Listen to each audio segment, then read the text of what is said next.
तो फ्रेंड्स, कैसे हैं आप लोग। आज हम लोग 12th क्लास का हिंदी का चैप्टर 1 जिसका नाम है बातचीत के सभी प्रश्नों को देखेंगे, जो कि बिल्कुल ऑब्जेक्टिव है। और इसमें जो प्रश्न याद है आपको उस प्रश्न के बारे में ज़्यादा नहीं सोचना है, और जो प्रश्न याद नहीं है फ्रेंड्स आपको उसको एक एक प्रश्नों को देखना अनिवार्य है, क्योंकि अब आप लोगों का एग्जाम बिल्कुल ही नज़दीक है और चैप्टर वाइज आप लोगों को जो है ऑब्जेक्टिव खत्म करना जरूरी है। इसलिए आप सभी चैप्टर को ध्यानपूर्वक देखते चलिएगा और ध्यानपूर्वक सुनते चलिएगा, क्योंकि एक एक प्रश्न आप लोगों के लिए बिल्कुल ही महत्वपूर्ण है। तो चलिए फ्रेंड्स, इस वीडियो को हम शुरू करते हैं, लेकिन उससे पहले फ्रेंड्स वीडियो को एक लाइक जरूर कर देंगे, और साथ ही अगर चैनल पर नए हैं तो चैनल को सब्सक्राइब करके बेल आइकन को जरूर प्रेस कर दीजिएगा, ताकि आने वाले किसी भी वीडियो का नोटिफिकेशन यानी कि मैसेज आपको मिल सके। तो जैसा कि फ्रेंड्स हम यहाँ पर देख पा रहे हैं कि नीचे दिए गए प्रश्नों के उत्तर के रूप में 4 विकल्प दिए गए हैं, यानी कि प्रत्येक प्रश्न के 4 ऑप्शन दिए गए हैं, जो कि आपको इंटर एग्जाम में भी मिलेगा। आपको फाइनल एग्जाम में उसका सही उत्तर लिखना है।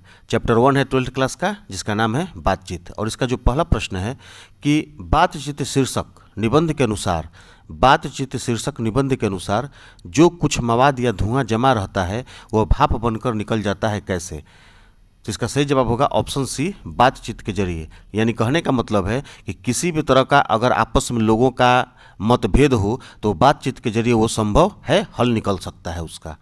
सवाल नंबर 2 है कि जैसा काम वैसा परिणाम किस लेखक द्वारा रचित प्रहसन है। इसका जो सही जवाब होगा ऑप्शन सी होगा, बालकृष्ण भट्ट। चलिए सवाल नंबर 3 देखते हैं। सवाल नंबर 3 है कि बालकृष्ण भट्ट के पिता का क्या नाम था। बालकृष्ण भट्ट के पिता का क्या नाम था। इसका सही जवाब होगा ऑप्शन बी, बेनी प्रसाद भट्ट। और हाँ फ्रेंड्स, एक बात भूल गए बताने के लिए, आप याद रखिएगा प्रत्येक प्रश्न के सामने लगभग सबके सामने ईयर यानी कि साल लिखा हुआ है कि कब कब वो इंटर एग्जाम में आपको फाइनल एग्जाम में प्रश्न आया है। जैसे कि 2020 में ये 3 नंबर आया है, 4 नंबर देख रहे हैं 2020 के एनुअल फाइनल एग्जाम में आया हुआ है। आईएससी के एग्जाम में ये भी ध्यान दीजिएगा, साइंस आईएससी में, ये आईए में 2018 में आया हुआ था, और 6 नंबर प्रश्न जो है ये आईएससी साइंस में 2021 में ये प्रश्न आया हुआ है। यानी कि जो भी प्रश्न आप देख रहे हैं वो सभी VVI प्रश्न है, इसलिए आप एक एक प्रश्नों को ध्यानपूर्वक देखते चलिएगा। चलिए सवाल नंबर 4 है कि दमयंती स्वयंवर किस लेखक की रचना है।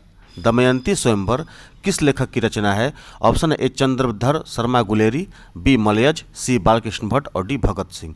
इसका जो सही जवाब होगा ऑप्शन सी होगा, बालकृष्ण भट्ट। सवाल नंबर 5 है कि बालकृष्ण भट्ट की रचना बातचीत क्या है। बालकृष्ण भट्ट की जो रचना ये है बातचीत, वो क्या है। इसका सही जवाब होगा ऑप्शन डी, ललित निबंध है। सवाल नंबर 6 है कि बालकृष्ण भट्ट किस युग के निबंधकार थे। बालकृष्ण भट्ट किस युग के निबंधकार थे। इसका सही जवाब होगा ऑप्शन बी, भारतेंदु युग के। सवाल नंबर 7 देखेंगे। हाँ फ्रेंड्स, एक और बात बता दें आपको कि सवाल, किसी भी सवाल का आप जवाब दीजिए, लेकिन उसके पहले आप सवाल को भी समझते चलिए। सवाल समझ लीजिएगा, जवाब आपका 99% आपका क्लियर हो जाएगा, इसलिए सवाल को जवाब देने से पहले समझना जरूरी है। चलिए सवाल नंबर 7 है कि मनुष्य की बातचीत का उत्तम तरीका क्या है। मनुष्य की बातचीत का उत्तम तरीका क्या है। इसका जो सही जवाब होगा ऑप्शन डी होगा, अवाक होकर अपने से बातचीत करना। सवाल नंबर 8 है कि संवाद में सबसे महत्वपूर्ण क्या है, यानी कि बात विचार जो होता है कि उसमें सबसे महत्वपूर्ण क्या है। इसका सही जवाब होगा ऑप्शन सी, आत्मीयता। सवाल नंबर 9 है कि बालकृष्ण भट्ट का जन्म हुआ था। इसका सही जवाब होगा ऑप्शन बी, 23 जून 1844 ईस्वी को। क्लियर है, ऑप्शन बी इसका बिल्कुल सही जवाब है। सवाल नंबर 10 है कि संयोगिता स्वयंवर रचना है। संयोगिता स्वयंवर किसकी रचना है। इसका सही जवाब होगा ऑप्शन सी, श्रीनिवास दास की।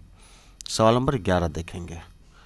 सवाल नंबर 11 है कि कौन सी रचना बालकृष्ण भट्ट की नहीं है। याद रखिएगा ये प्रश्न जो है निगेटिव कह रहा है, यानी कि नहीं है, और कौन सी अगर है तो उसका एक जवाब सही रहता है, और कौन सी नहीं है इसका मतलब कि यानी कि इसमें 3 जो ऑप्शन हैं वो सही हैं और एक ऑप्शन जो है गलत है।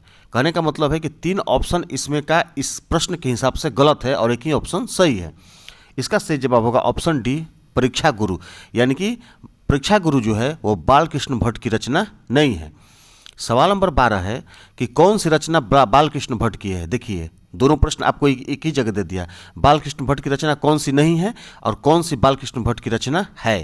तो इसका जो सही जवाब होगा ऑप्शन ए होगा, रेल का बिकट खेल। यानी कि बालकृष्ण भट्ट की जो रचना है रेल का बिकट खेल है, बाकी ये तीनों जो हैं ये बालकृष्ण भट्ट की रचना नहीं है।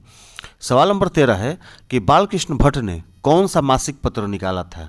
बालकृष्ण भट्ट ने कौन सा मासिक पत्र निकाला था। इसका सही जवाब होगा ऑप्शन सी, हिंदी प्रदीप। सवाल नंबर 14 है कि बातचीत किस विधा की रचना है। बाल चित्र किस विद्या की रचना है? इसका सही जवाब होगा ऑप्शन डी, निबंध। सवाल नंबर 15 है कि रॉबिन्सन क्रूसो ने 16 वर्ष के उपरांत किसके मुख से एक बात सुनी? रॉबिन्सन क्रूसो ने 16 वर्ष के उपरांत यानी कि बाद किसके मुख से एक बात सुनी थी? ऑप्शन ए फ्राइडे के, बी संडे के, सी एडिसन के और डी स्टील के। इसका सही जवाब होगा ऑप्शन ए, फ्राइडे के। सवाल नंबर 16 है कि बातचीत शीर्षक निबंध के निबंधकार हैं यानी कि कौन है? इसका सही जवाब होगा ऑप्शन डी, बालकृष्ण भट्ट। सवाल नंबर 17 है कि बातचीत के माध्यम से बालकृष्ण भट्ट क्या बतलाना चाहते हैं? बातचीत के माध्यम से बालकृष्ण भट्ट क्या बतलाना चाहते हैं? इसका सही जवाब होगा ऑप्शन ए, बातचीत की शैली। सवाल नंबर 18 है कि भट्ट जी को किसने अंग्रेजी साहित्य के एडिशन और स्टील की श्रेणी में रखा है? भट्ट जी यानी कि बालकृष्ण भट्ट को किसने अंग्रेजी साहित्य के एडिशन और स्टील की श्रेणी में रखा है?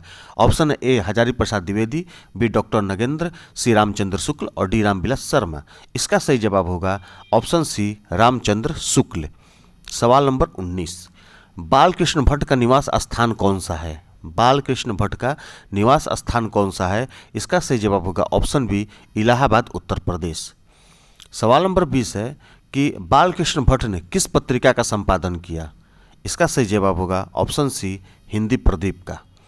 सवाल नंबर 21 है कि बालकृष्ण ने हिंदी प्रदीप नामक मासिक पत्रिका निकालना कब प्रारंभ किया? यानी कि बालकृष्ण भट्ट के जिस पत्रिका का संपादन किए थे जिसका नाम था हिंदी प्रदीप, उस मासिक पत्रिका वो जो है कब निकलना प्रारंभ हुआ? इसका सही जवाब होगा ऑप्शन ए, 1877 ईस्वी में। सवाल नंबर 22 है कि कौन सी रचना बालकृष्ण भट्ट द्वारा रचित नहीं है? देखिए ये भी कह रहा है कौन सी ऐसी रचना है जो 4 ऑप्शन में से कि बालकृष्ण भट्ट द्वारा रचित नहीं है। इसका सही जवाब होगा ऑप्शन सी, मेघदूतम, यानी कि मेघदूतम रचना जो है बालकृष्ण भट्ट द्वारा रचित नहीं है। सवाल नंबर 23 है कि कौन सा उपन्यास बालकृष्ण भट्ट द्वारा रचित है? देखिए यहाँ पर निगेटिव और यहाँ पर पॉजिटिव, यानी कि इसमें नहीं है, इसमें है। कौन सी रचना बालकृष्ण भट्ट द्वारा रचित नहीं है 22 में, और 23 में कह रहा है कि कौन सा उपन्यास, याद रखिएगा उपन्यास की चर्चा हो रही है, बालकृष्ण भट्ट द्वारा रचित है। तो इसका जो सही जवाब होगा ऑप्शन सी होगा, 100 अजान एक सुजान जो है उपन्यास बालकृष्ण भट्ट द्वारा रचित उपन्यास है। सवाल नंबर 24 है कि नाटक के प्रारंभ में होने वाले मंगल पाठ को क्या कहा जाता है? इसका सही जवाब होगा ऑप्शन बी, नांदी पाठ। क्लियर है? सवाल नंबर 25 है कि रॉबिन्सन क्रूसो का कब तक मनुष्य का मुख देखने को नहीं मिला? रॉबिन्सन क्रूसो को कब तक मनुष्य का मुख देखने को नहीं मिला? इसका सही जवाब होगा ऑप्शन सी, 16 वर्ष तक। सवाल नंबर 26, बोलने से ही मनुष्य के रूप का साक्षात्कार होता है, यह किसने कहा? बोलने से ही मनुष्य के रूप का साक्षात्कार होता है, यह किसने कहा? इसका सही जवाब होगा ऑप्शन बी, बेल जॉनसन। सवाल नंबर 27, असल बातचीत जो है सिर्फ 2 व्यक्तियों में ही हो सकती है, यह किसका मत है? इसका सही जवाब होगा ऑप्शन ए, एडिसन। यानी कि एडिसन का मत था, यानी कि सोचना था कि असल बातचीत हो, जो मैंने कि असली बातचीत जो होगा सिर्फ 2 व्यक्तियों में ही हो सकती है। क्लियर है? चलिए सवाल नंबर 28 है कि एडिसन के अनुसार असल बातचीत कितने लोगों के बीच हो सकती है? सिंपल सा जवाब होगा ऑप्शन ए, 2 लोगों के बीच ही असल बातचीत हो सकती है। सवाल नंबर 29 है कि बातचीत से मनुष्य का मन जो है किस प्रकार का हो जाता है? इसका सही जवाब होगा ऑप्शन सी, हल्का और स्वच्छ।